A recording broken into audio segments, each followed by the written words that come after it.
My parents wanted me to breed an army of white babies. My parents told me on my 18th birthday that it was my duty to get pregnant immediately because our family was genetically superior and minorities were trying to outnumber us.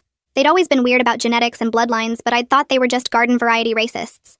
I'd never really noticed that they kept detailed ancestry charts going back centuries, or that Dad would measure our facial features monthly and record them in notebooks, saying we had optimal proportions, while Mom collected our baby teeth and hair samples in labeled jars for what she called the archive. The birthday dinner where they revealed their plan was supposed to be a celebration. Instead, Mom pulled out a binder full of profiles. "These are your approved genetic matches," she said, showing me photos of young men with their height, weight, IQ scores, and family medical histories listed like they were breeding dogs. "We've already contacted their families. They're expecting to meet you this week." I laughed, thinking it was a sick joke, but Dad's face was completely serious. "Your sister Ashley understood her responsibility," he said. I stared at Ashley across the table. She was only 20, hugely pregnant with her second kid, and already looked dead behind the eyes. I'd had no idea her pregnancies weren't her idea. Now I understood she'd been sold like livestock. They explained their timeline with corporate efficiency.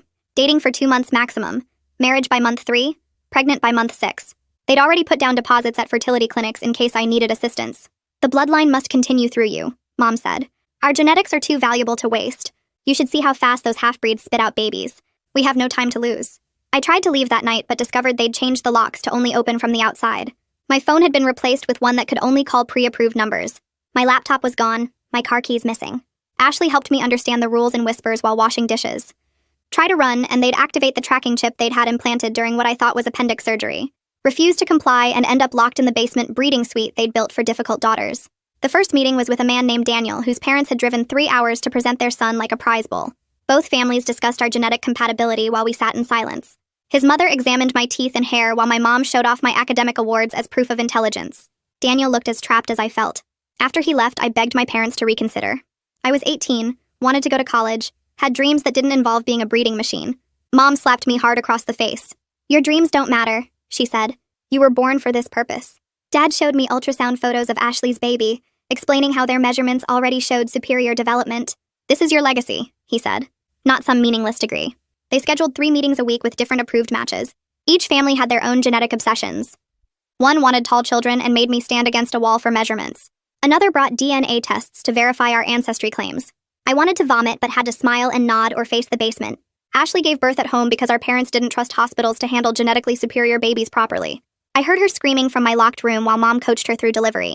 They made me watch them measure and document every aspect of the newborn, declaring him genetically perfect, just like her first. Ashley held her baby with empty eyes while our parents discussed which genetic match would give her the best third child. After 6 months of meetings, they chose Ethan for me. His family paid my parents a genetic dowry of $50,000. The wedding was scheduled for next month at our house with only approved bloodlines invited. Mom had already bought my dress and booked fertility specialists. They'd timed everything so I'd be ovulating on my wedding night. The contract specified 5 children minimum, with financial penalties if I failed to deliver.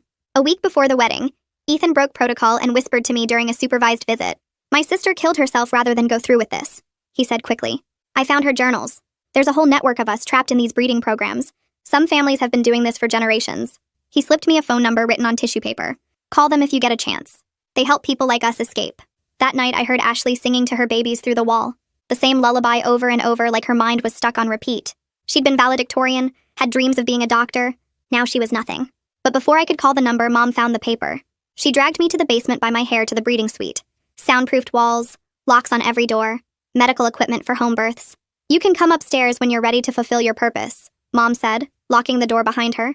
"Ashley lasted 2 weeks down here before she agreed to cooperate. Let's see if you're any tougher." The first night, I don't sleep at all. I sit with my back against the medical bed, jumping at every creak and groan the house makes above me. The room is maybe 12 by 15 feet with gray walls that look thick, probably soundproofed like Mom said. There's a camera in each corner with little red lights blinking, watching me constantly. The door has 3 separate locks I can hear from inside, all electronic with these heavy clicking sounds when they engage. I count everything I can see because it keeps my brain from spinning out. 1 medical bed with stirrups folded against the sides. 1 mini fridge humming in the corner. 1 bathroom door that leads to a tiny toilet and sink. 1 desk with notebooks and pens. 1 closet that's probably locked.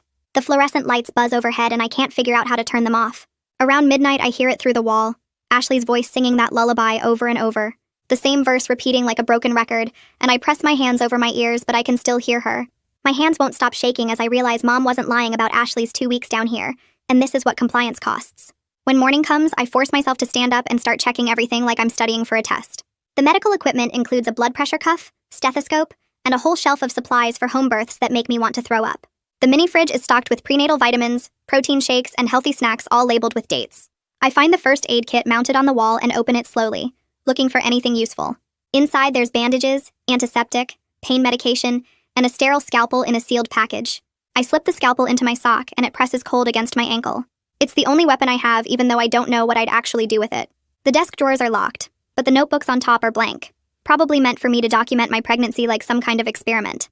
I check the closet and it's full of maternity clothes in my size, all hung up and waiting. I keep thinking about that binder Mom showed me on my birthday. All those men with their stats listed like cattle at an auction. The casual way she discussed my ovulation schedule like I'm livestock being bred for optimal offspring makes my stomach turn. I remember her pointing at the calendar and explaining which days would be best for conception, which positions were most effective, how many attempts we should plan for. She had it all mapped out with the same tone she uses for grocery lists. Dad nodding along and adding notes about genetic compatibility scores. The memory makes me so angry I have to grip the edge of the sink to stay standing, but I use that anger to stay focused instead of dissolving into panic. I can't afford to fall apart down here where no one can see me break.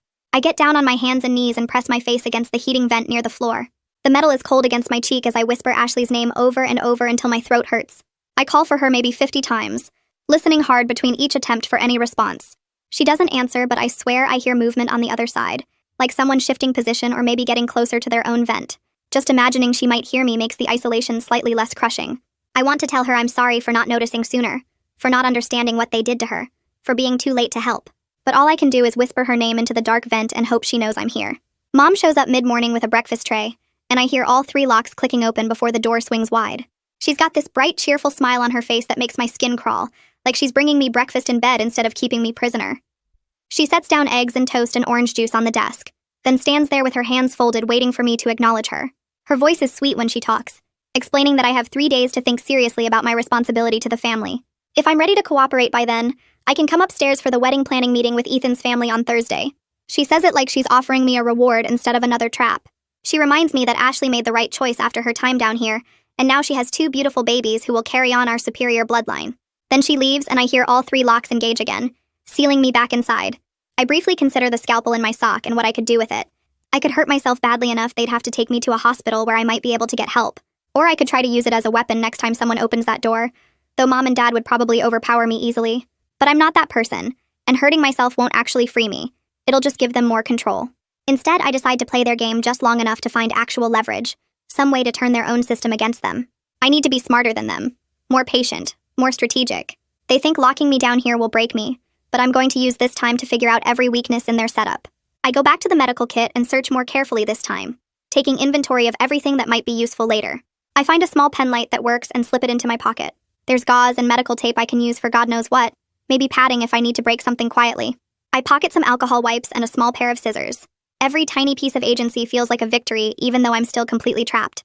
I organize everything in my mind like a checklist, noting where each item is stored, so I can grab it fast if I need to. The act of planning gives me something to focus on besides the fear.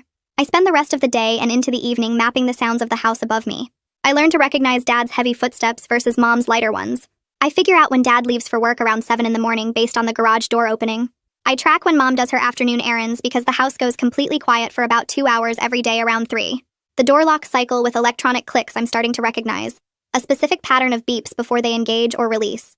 I note all the patterns like they're a code I might eventually crack, writing them down in one of the blank notebooks with times and descriptions. Knowledge is the only power I have right now. The next morning, I wait until I hear Mom's footsteps outside the door. Then I call out that I'm willing to discuss things rationally if she'll let me shower upstairs. My voice sounds steadier than I feel. There's a long pause before she responds through the door, asking if I'm ready to behave myself and be reasonable. I promise I will, even though the words taste like poison in my mouth. She makes me repeat the promise 3 times before I hear the locks clicking open. The small negotiation win feels huge even though I hate myself for playing along, for giving them what they want, for pretending to consider their sick plan. But this is survival, and I'll do whatever it takes. During the supervised bathroom break, Mom stands right outside the open door watching me the entire time I shower. I keep my eyes down and move slowly, trying to look defeated and compliant. While I'm brushing my teeth at the sink, I manage to work a bobby pin loose from my hair and press it behind the baseboard where the sink meets the wall. My fingers shake, but I get it wedged in tight where no one would see it unless they were looking. I use the time to memorize the layout of exits and windows, counting steps from the bathroom to the front door, noting which windows have locks and which might open. Mom watches me like a hawk the whole time, but I keep my face neutral and compliant. Just a daughter who's starting to see reason. When we go back downstairs and I hear those locks engage again, I touch the empty spot in my hair where the bobby pin used to be, and feel like I won something small but real.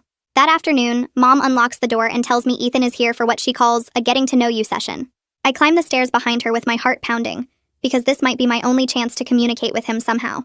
When we reach the living room, Ethan sits on the couch looking pale and miserable. Mom settles into the armchair directly between us with her phone in her lap, watching us both like a prison guard. Ethan tries to smile at me, but it doesn't reach his eyes. We make awkward small talk about the weather and the wedding plans while Mom nods along, clearly pleased with how cooperative I'm being.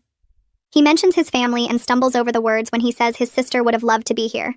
The past tense hits me hard, and I understand immediately what he's not saying. His sister didn't just escape this system. She didn't survive it. Mom doesn't seem to notice the weight behind his words, just keeps scrolling through wedding venue photos on her phone. Ethan's hands shake slightly when he reaches for his water glass, and I see the same trapped look in his eyes that I feel in my chest. After 30 minutes of supervised conversation where we can't say anything real, Mom walks him to the door and I go back downstairs to my cell. That night, I lie awake listening to the sounds of the house settling. Around midnight, I hear it again through the wall. Ashley's voice singing that same lullaby, the melody drifting through the heating vent between our rooms. The repetition sounds mechanical now, like her brain is stuck on a loop and can't move forward to the next thought. I press my palm flat against the cold plaster and whisper as loud as I dare that I'm going to get us both out of here. I don't know how yet, but I promise her I won't leave her behind. The singing stops for just a second, and I think maybe she heard me, but then it starts again exactly where it left off. The next morning, Mom brings breakfast on a tray with a small white pill bottle. She sets it down on the medical bed and opens the bottle to shake out 2 large prenatal vitamins. She hands them to me with a glass of water and stands there with her arms crossed, clearly planning to watch me swallow. I put both pills in my mouth and take a big drink of water, tilting my head back like I'm swallowing. The vitamins are huge and taste bitter against my tongue. I keep them tucked under my tongue against my back teeth and swallow just the water, then open my mouth slightly to show it's empty. Mom nods with satisfaction and picks up the tray. The second she locks the door behind her, I spit both pills into my hand and flush them down the toilet. It's a small act of resistance, but it feels huge. I refuse to participate in their breeding preparation even in tiny ways like this. Later that afternoon, Dad comes down with a leather folder tucked under his arm. He sits on the edge of the medical bed and opens it to show me page after page of legal documents. The contracts his lawyer prepared spell everything out in cold legal language. The genetic dowry terms list the $50,000 his family paid mine like I'm livestock being sold. The breeding requirements specify 5 children minimum with financial penalties if I fail to deliver within the 10-year timeline. There are clauses about custody arrangements and genetic testing requirements for each baby. Medical care restrictions that keep me away from hospitals where I might tell someone what's happening. The legal cage they've built is as solid as the physical one with locks and cameras. Seeing it all written out in official language with signatures and notary stamps makes something shift in my chest. My fear turns colder and more focused. I study each page carefully, memorizing the terms and looking for any weakness I can exploit later. Dad mistakes my attention for acceptance and pats my knee before he leaves. After he locks me in again, I pace the small room and notice things I missed before. The HVAC vent near the ceiling is larger than standard size, maybe big enough that I could fit through if I could remove the screws holding the grate. I stare up at it and trace the ductwork path in my mind, trying to figure out where it leads. But the camera mounted in the corner has a clear view of that wall and would catch me immediately if I tried anything. Still, I file the information away as a possible last resort if everything else fails. I spend the rest of the day thinking through my options and decide my best strategy is to use their wedding timeline against them. They need me cooperative and presentable for their public ceremony with all the approved Bloodline families watching. That gives me a few weeks of leverage where they can't just lock me down here forever. If I pretend to slowly come around and accept their plan, they'll give me more freedom upstairs. More freedom means more opportunities to find a way out. The next morning when Mom brings breakfast, I tell her I've been thinking about what she said.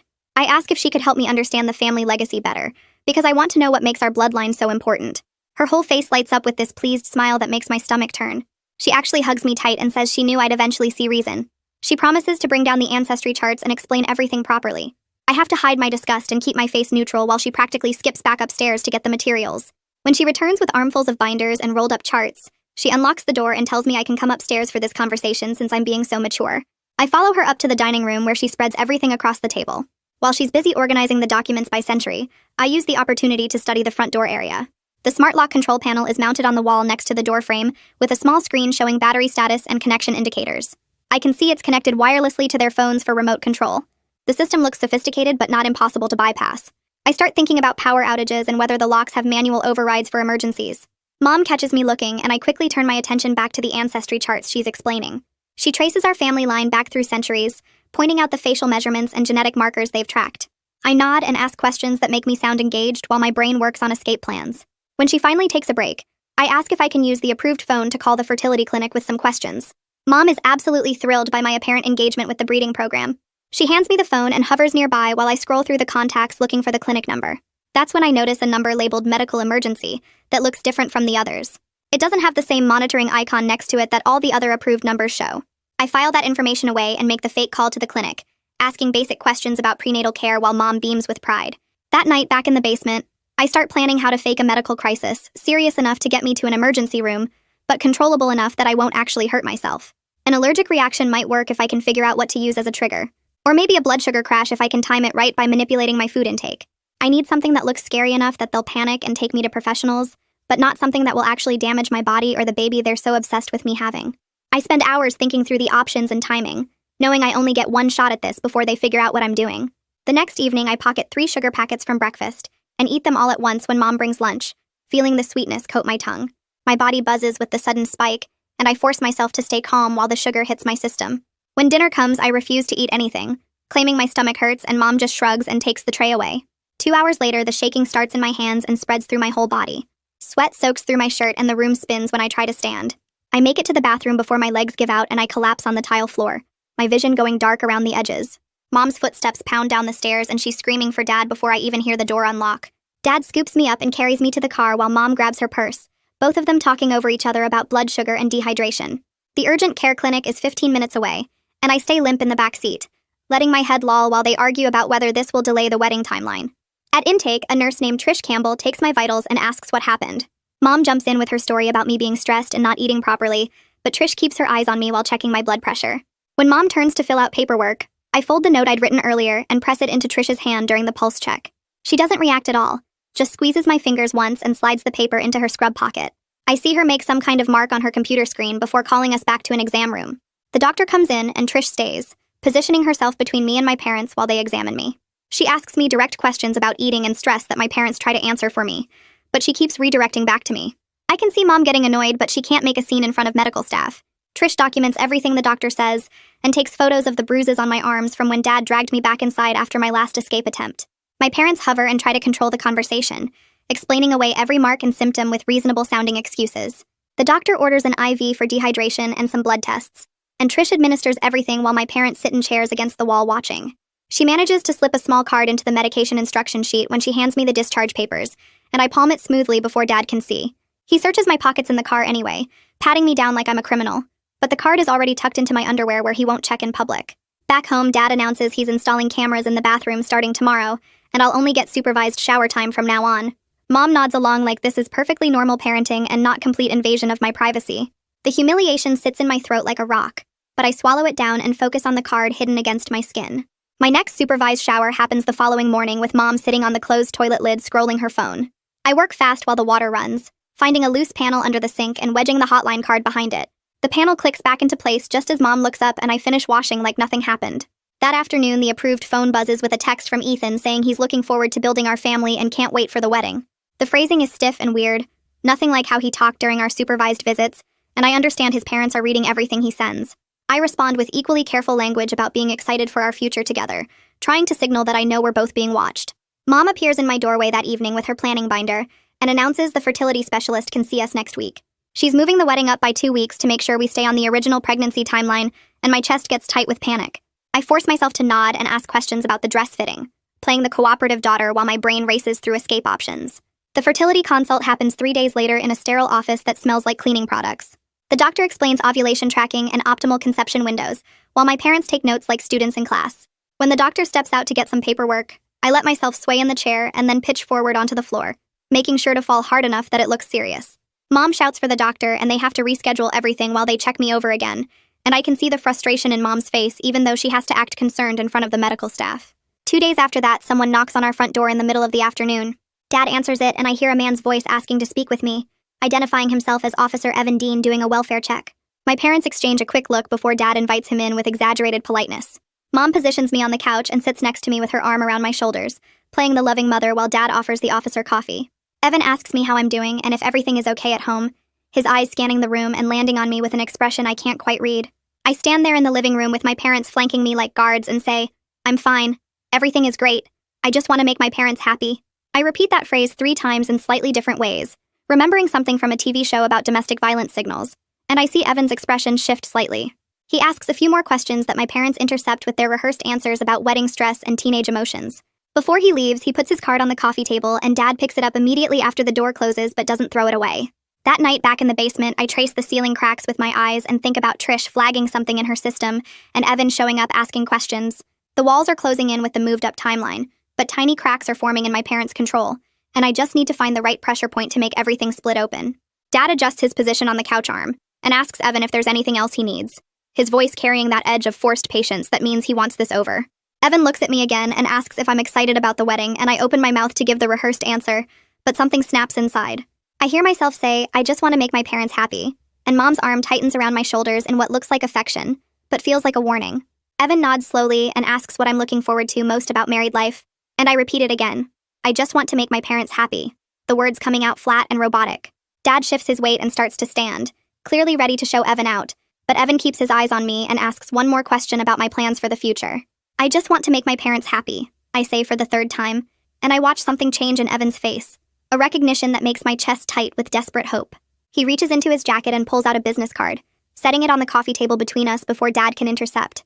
Mom's fingers dig into my shoulder hard enough to bruise while Dad scoops up the card immediately, but Evan has already turned toward the door. Dad walks him out with tense politeness and I hear their voices at the front entrance. Then the door closes and Dad comes back holding the card like it might explode. He tears it into tiny pieces over the trash can, while Mom drags me toward the basement door by my upper arm, her nails cutting into my skin. The basement stairs feel longer than usual with Mom shoving me down each step. Dad follows behind us and unlocks the suite door and they both stand there while I walk inside. Dad goes straight to the small bookshelf in the corner and starts pulling down the 3 paperbacks I'd been allowed to keep, the only entertainment I had besides staring at walls. Mom watches him stack them by the door, and then she walks through the room collecting anything that isn't medical equipment or basic furniture. The notebook and pen I'd hidden under the mattress, the magazine I'd found in the bathroom cabinet, even the extra blanket that made the thin mattress slightly more comfortable. She takes it all while explaining that I clearly need time without distractions to think about my purpose and my responsibilities to our family. Dad unplugs the small lamp on the bedside table and carries it out, leaving just the harsh overhead fluorescent that makes everything look sterile and cold. They stand in the doorway for a moment looking at me in the empty room, and Mom says Ashley lasted 2 weeks before she understood what really mattered. The lock clicks behind them, and I'm alone with nothing but white walls and medical supplies and the sound of my own breathing. I sit on the bare mattress and force myself not to cry because that's what they want, to break me down until I'm as hollow as Ashley. Instead, I start counting the ceiling tiles and planning, using the silence to map out every detail of the house above me, every pattern in their daily routine, every possible weak point in their control. Morning comes with Mom unlocking the door to bring breakfast on a tray. She sets it on the floor without speaking and leaves again, and I eat the cold oatmeal while listening to footsteps overhead. I hear Ashley's voice singing to her babies, that same lullaby that never seems to end, and I press my ear against the wall trying to catch any other sounds. An hour later, the lock clicks again and Mom calls me upstairs for a supervised bathroom break. I follow her up the stairs and into the hallway, my legs stiff from sitting all night. Ashley appears at the top of the stairs with a laundry basket balanced on her hip, her face blank and exhausted like always. Mom turns away to check her phone, distracted by a text message, and Ashley moves past me toward the basement stairs. Her hand brushes mine for just a second, and I feel something small and metal press into my palm. Her fingers squeeze mine hard enough to hurt, and when I look at her face, her eyes are still empty, but there's something fierce in that grip. She moves past without a word, and I close my fist around whatever she gave me, keeping my hand at my side while Mom finishes her text.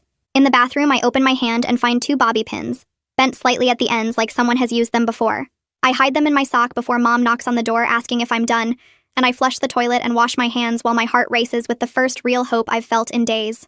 Back in the basement suite, I wait until the house goes quiet for the night, before I pull out the bobby pins and the small pen light I'd taken from the medical kit weeks ago. The bathroom door locks from the inside with a simple mechanism I can see through the crack when I angle the light right. I bend one bobby pin straighter and insert it into the keyhole, feeling for the pins inside while using the second pin to apply tension. My hands shake and cramp after 20 minutes of trying, and I have to stop to flex my fingers and wipe the sweat off my palms. I try again, adjusting the angle and the pressure, remembering videos I'd seen online back when I had internet access. The pins inside the lock shift and catch, and I lose them and have to start over. Hours pass with nothing but tiny metallic sounds and my own frustrated breathing. My fingers ache and the pen light battery starts to dim, but I keep trying because this is the only real tool Ashley could give me. Finally, just when I'm ready to give up for the night, something inside the lock shifts differently, and I hear a soft click. The mechanism gives way and the bathroom door swings open an inch, unlocked by my own hands. I sit there on the floor staring at that open door and feeling like I've won something huge, even though I'm still trapped in a locked basement suite. 3 days later, my parents announce we're having dinner guests, and I need to look presentable. Mom brings me upstairs and makes me shower while she stands outside the bathroom door. Then she puts me in a blue dress that makes me look younger and more innocent than I feel. The neighbor couple arrives at 6. A middle-aged pair named something I don't catch because I'm too busy trying to look normal. We sit in the dining room and Mom serves roast chicken while Dad talks about the wedding plans with pride in his voice. The neighbors congratulate me and ask questions about my dress and the ceremony, and I smile and nod and play the excited bride like I've been trained to do. Inside, I'm screaming at them to notice something wrong, to see past the performance, but they just keep smiling and talking about how lovely it all sounds.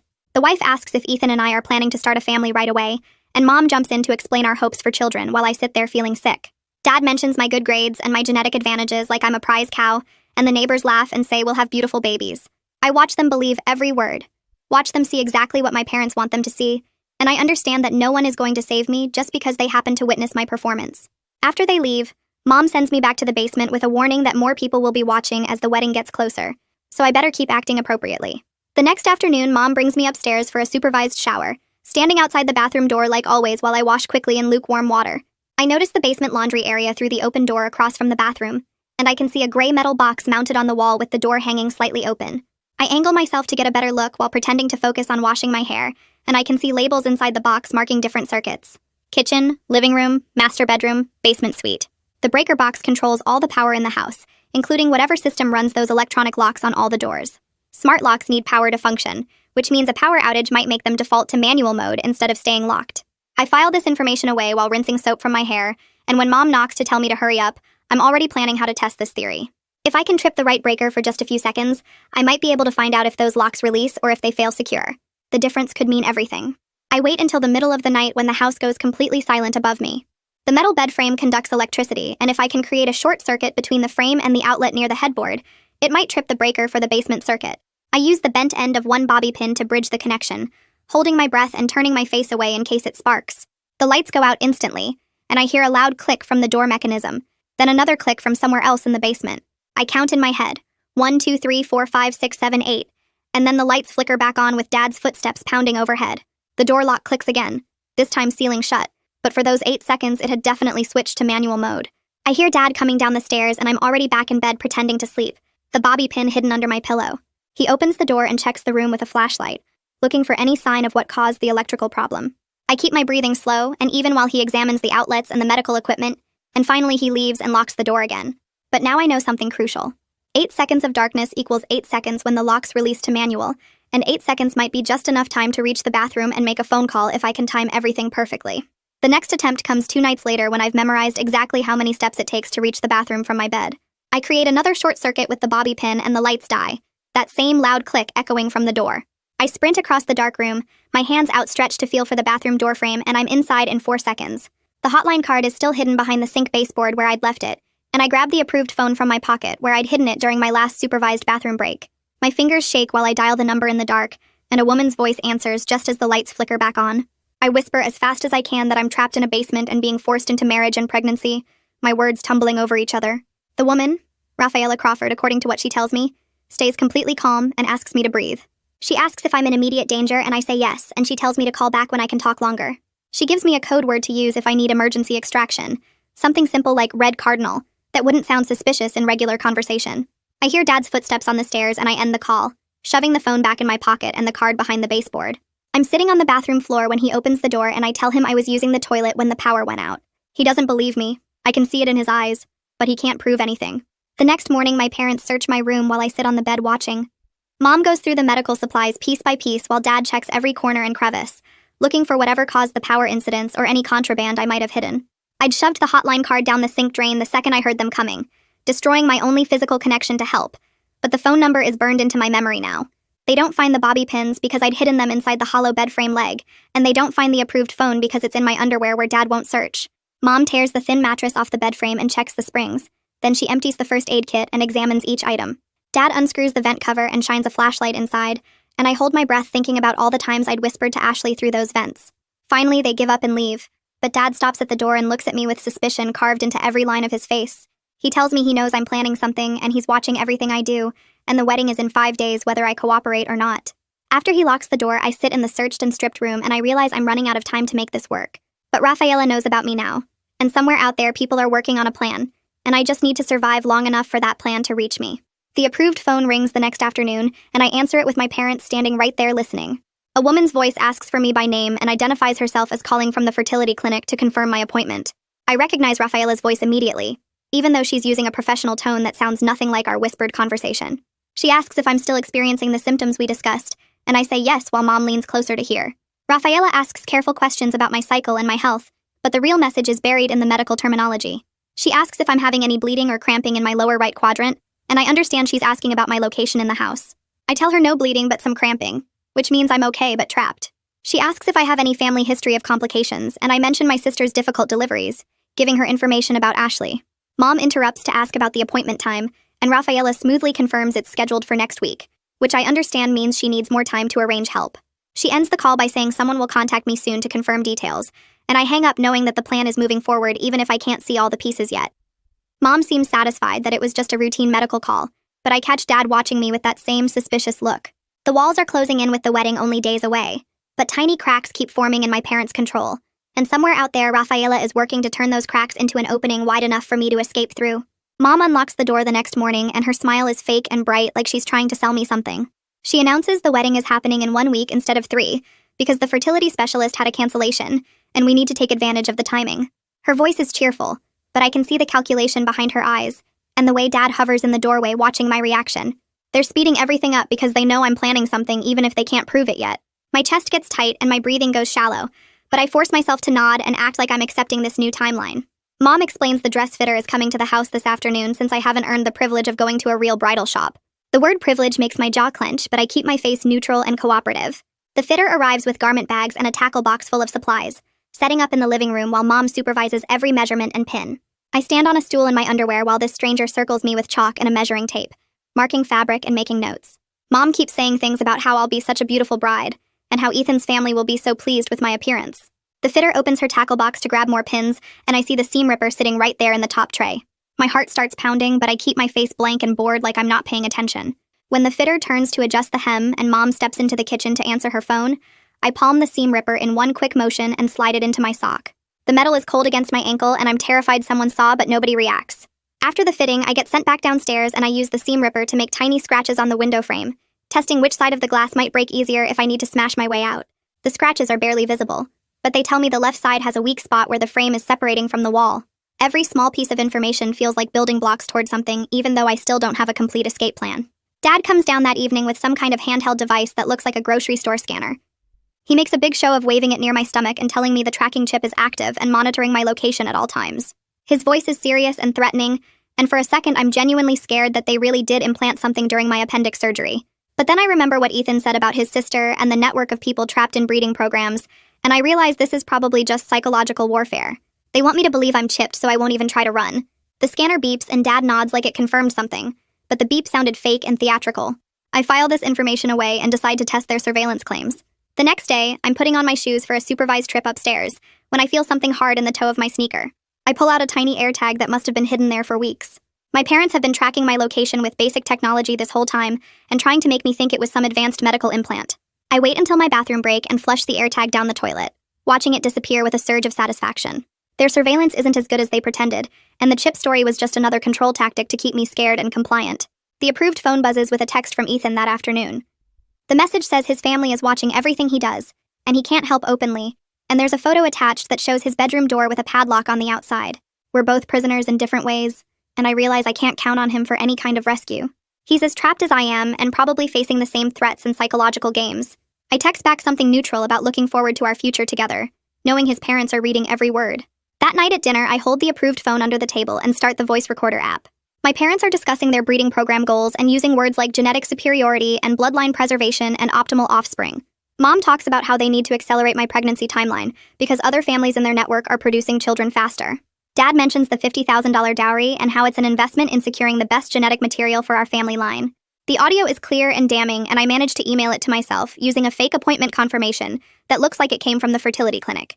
If I ever get out of here, this recording could be evidence of what they're really doing. Ashley catches me alone in the upstairs hallway the next morning while Mom is in the shower. She presses something metal into my hand and whispers to please live for both of us. Her eyes are empty, but her fingers squeeze mine hard and desperate. I look down and see it's an old copied key that looks like it might fit the basement exterior door. Ashley explains in a rushed whisper that Dad changed the locks months ago, but she kept this copy from before. It's the most direct help anyone has given me, and I hide it in my bra before Mom comes back. The approved phone buzzes again, and it's Rafaela using her fake fertility clinic voice. She's confirming my appointment with coded language that tells me she's secured a shelter bed and will have someone nearby on my wedding day. The plan is actually forming into something real and concrete. I just need to survive the next 6 days until I can use Ashley's key and meet whoever Rafaela is sending. Mom performs what she calls a purity verification the next morning, and it's one of the most humiliating things she's ever done to me. She makes me lie on the medical bed while she checks to make sure I haven't somehow gotten pregnant by anyone else. I dissociate through it by counting ceiling tiles and breathing in patterns, but I bank the rage deep in my chest for when I can actually use it. This violation is just more proof that I'm not a person to them, just a breeding vessel they need to control and monitor. After she finally leaves, I let myself cry for exactly 5 minutes. Then I wash my face and start planning again. I write a goodbye note to Ashley on a piece of paper torn from one of my old notebooks. I tell her that I love her and I'm going to come back for her once I'm safe. I tell her to hold on and keep singing to her babies and remember that she used to dream about being a doctor. I fold the note tiny and small and wait for my next supervised trip upstairs. When Mom takes me to brush my teeth, I slip into Ashley's room for just 30 seconds and hide the note inside a children's book on her shelf. Leaving her behind feels like the worst kind of betrayal, but I can't save us both at once. I need to get out first and then figure out how to come back for my sister and her babies. The wedding is in 5 days, and I have a key and a plan, and people on the outside who know what's happening. I just need to survive long enough to use them. At 4 in the morning on my wedding day, I slip out of the basement bed and press Ashley's copied key into the exterior door lock with shaking hands. The metal turns and I actually feel the lock give before Dad's hand clamps down on my shoulder from behind, like he'd been waiting in the dark. I scream and twist away, the key falling from my fingers as I run anyway because this is my only chance.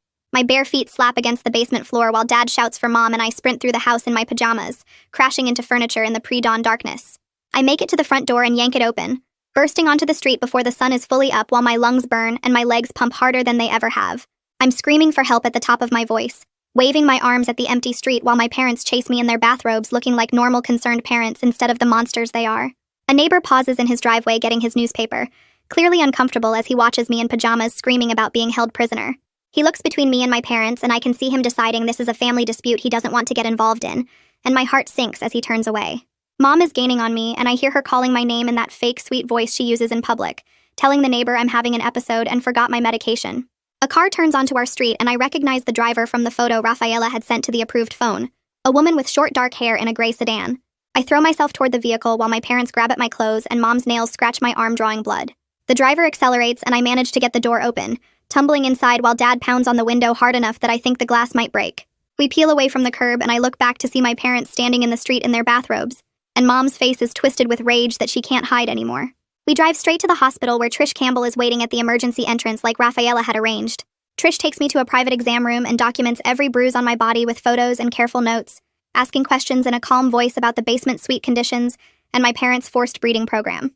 I tell her everything while she writes it down in official medical language that makes it feel real and horrible and validating all at once.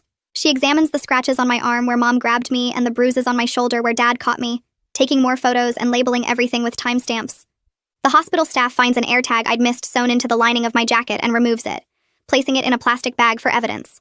They do imaging to confirm there's no tracking chip implanted anywhere in my body like my parents had claimed, and the relief that they were lying about that almost makes me cry right there on the exam table. Trish squeezes my hand and tells me I'm safe now, that they have protocols for situations like mine and I want to believe her, but I'm still shaking.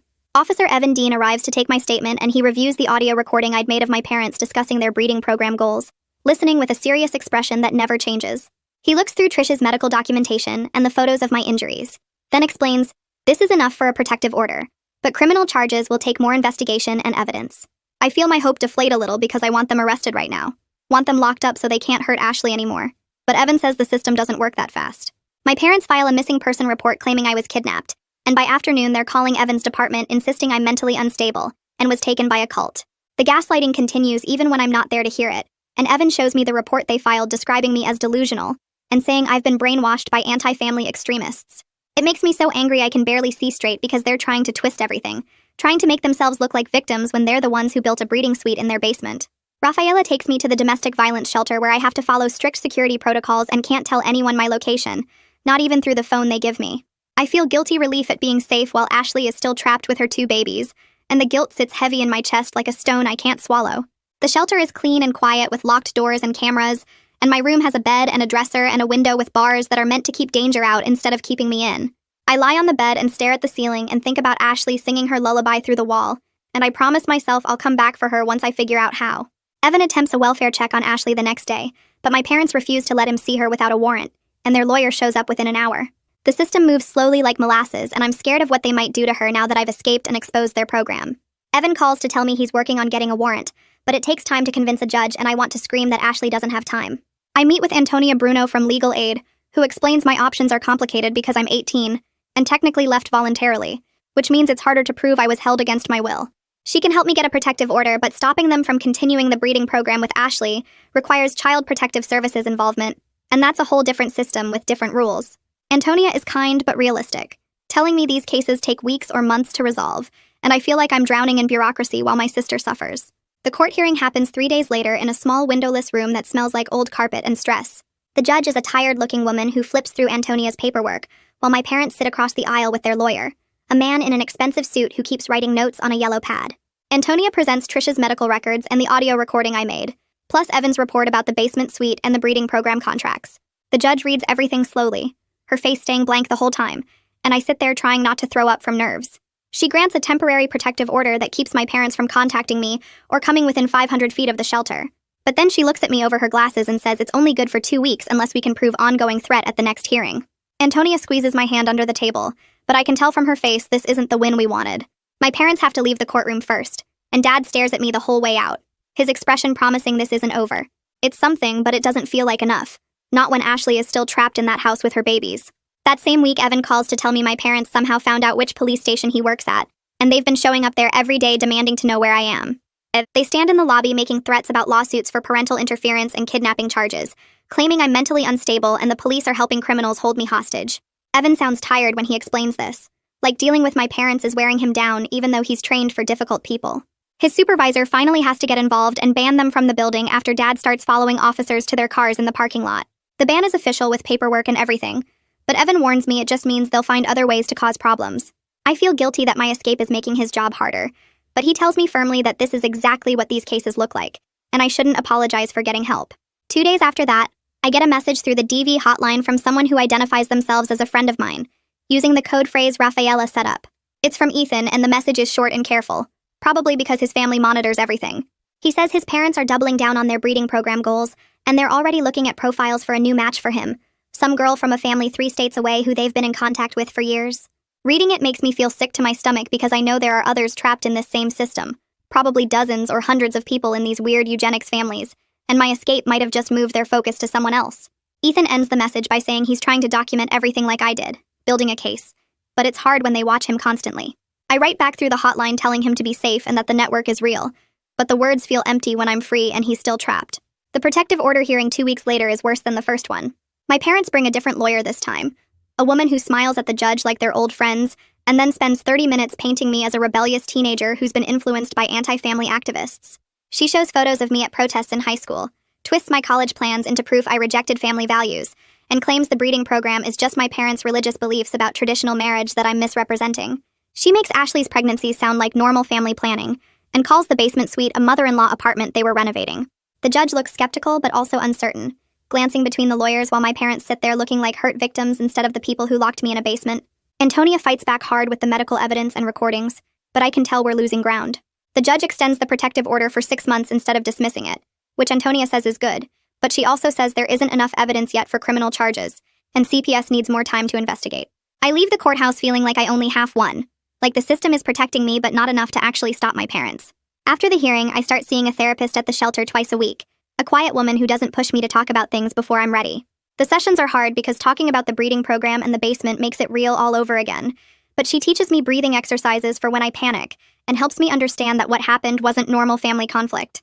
I also take a part-time job in the shelter's office doing filing and data entry, organizing intake forms and resource lists for $8 an hour.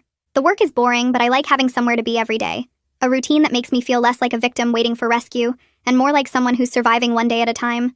I eat meals in the shelter cafeteria and attend the support groups they offer, and slowly start believing I might actually build a life outside my parents' control. A month after my escape, I'm sorting files in the office when one of the staff brings me a message that came through the shelter's coded system. It's from Ashley, and my hands shake so hard I almost drop the paper. The message is short and careful, just asking if what I did is possible for her too, if there's really a way out, or if I just got lucky. My heart breaks and soars at the exact same time because she's still in that house with 2 babies and our parents watching her constantly, but she's also still fighting instead of giving up completely. I write back immediately using the shelter's secure system, telling her yes, it's possible and I'm working on a plan, that I haven't forgotten her and I'm coming back. Rafaela helps me send it through channels my parents can't trace, and then I spend the rest of the day crying in the bathroom because my sister is still alive in there somewhere under all that brokenness. 3 days later, Evan calls with news that makes me dizzy with hope.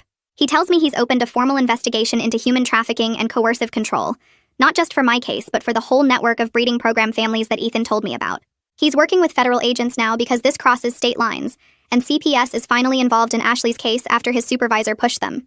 He warns me the wheels turn slowly, and investigations like this take months or even years, but they're turning and that's what matters. I ask about Ashley specifically, and he says CPS did a home visit, but my parents wouldn't let them see her alone, claimed she was sleeping and the babies were fussy. It's not enough yet, but it's a start, and Evan promises he's not giving up. I let myself feel cautious hope for the first time since I escaped, like maybe the system can actually help even if it takes forever. 6 weeks after arriving at the shelter, I move into transitional housing, a small studio apartment on the 3rd floor of a building that houses other people rebuilding their lives. The apartment has a bed and a dresser and a tiny kitchen with a hot plate, plus a bathroom that's mine alone, and a window with bars that are there to keep danger out instead of keeping me in. I can lock my own door from the inside and no one monitors my movements or checks my phone. The first night I lie on the bed and cry because I have my own space, my own key, my own life starting.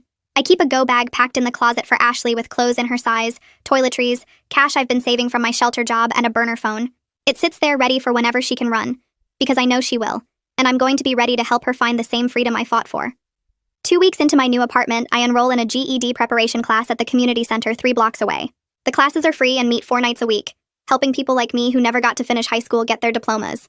I'm nervous the first night, but the teacher is patient and the other students don't ask questions about why we're all there instead of regular school. I'm working on math problems at home when my phone buzzes with a text from an unknown number, just one word that makes my heart stop. The text says tomorrow and nothing else. I call Rafaela right away and she confirms through her contacts that the number belongs to a burner phone registered to Ashley. Tomorrow means she's ready to run, that whatever plan she's been building is happening in less than 24 hours. I spend the whole night awake and alert with my phone in my hand and the go bag by the door, drinking coffee, and pacing my tiny apartment while I wait to help my sister find her way out of that house and into the freedom I've been holding space for since the day I escaped. Well, there you have it. I really hope this one made you smile. If you're new here, welcome. Go ahead and subscribe so we can keep doing this together. Sending good vibes your way, and I'll catch you next time.